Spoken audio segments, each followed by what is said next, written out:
Hi friends, ఎలా ఉన్నారు? మేమైతే చాలా బాగున్నామండి. సో ఈరోజు మన వీడియోలో అయితే పచ్చి అరటి పండ్లని ఇంట్లోనే ఏ మందులు లేకుండా మనం ఎలా పండించుకోవాలా అనేది అయితే చూపించబోతున్నానమాట.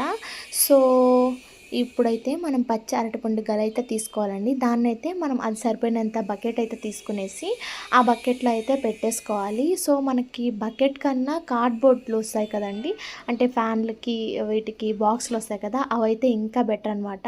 సో అవి కానీ ఉంటే వాటిలోనే పెట్టేయండి. సో అలా పెట్టేసిన తర్వాత మనం ఒక అగరబత్తి అయితే వెలిగించేసి మనమైతే ఈ పచ్చరటి పండు గెల మధ్యలో అయితే పెట్టేసి దాన్నైతే మనకి గాలాడకుండా క్లోజ్ అయితే చేసేయాలండి.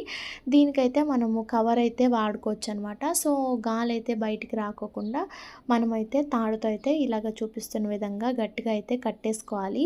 సో ఇలా చేస్తే మనకి న్యాచురల్గా మనకైతే పండవుతాయండి. అంటే వేరే ఏమి కెమికల్స్ ఏం లేకుండా మనమైతే ఇంట్లోనే ఈజీగా పండించేసుకోవచ్చు.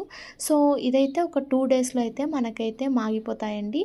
నా సజెషన్ ఏమంటే నేను చేసిన దాని ప్రకారం ఈ బకెట్ కన్నా మనకి కార్డ్బోర్డ్ షీట్లు అయితేనే బెటర్ అండి. ఎందుకంటే దాంట్లోంచి మాయిశ్చర్ వస్తుంది కదా, సో దానివల్ల మనకైతే అరటిపండ్లు అనేవి మళ్ళీ కార్డ్బోర్డ్ అయితే పీల్ చేసుకుంటుందండి తేమ లేకోకుండా. ఇలా బకెట్ అయితే మనకి తేమ అంతా దాంట్లోనే ఉండిపోతుంది.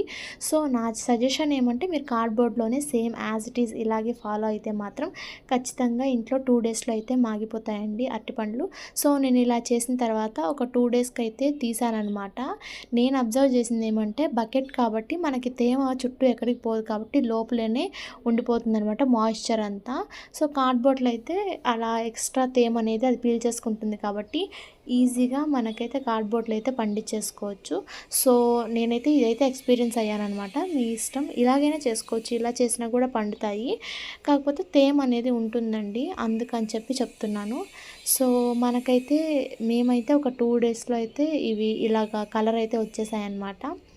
అండ్ ఇంట్లోనే ఈజీగా ఏ కెమికల్స్ వాడుకోకుండా మనమైతే పండించేసుకోవచ్చు. సో మా ఛానల్ కానీ ఎవరైనా కొత్తగా చూస్తున్నట్లయితే సబ్స్క్రైబ్ చేసుకోండి. అలాగే వీడియో నచ్చితే లైక్ కూడా చేసేయండి ఫ్రెండ్స్.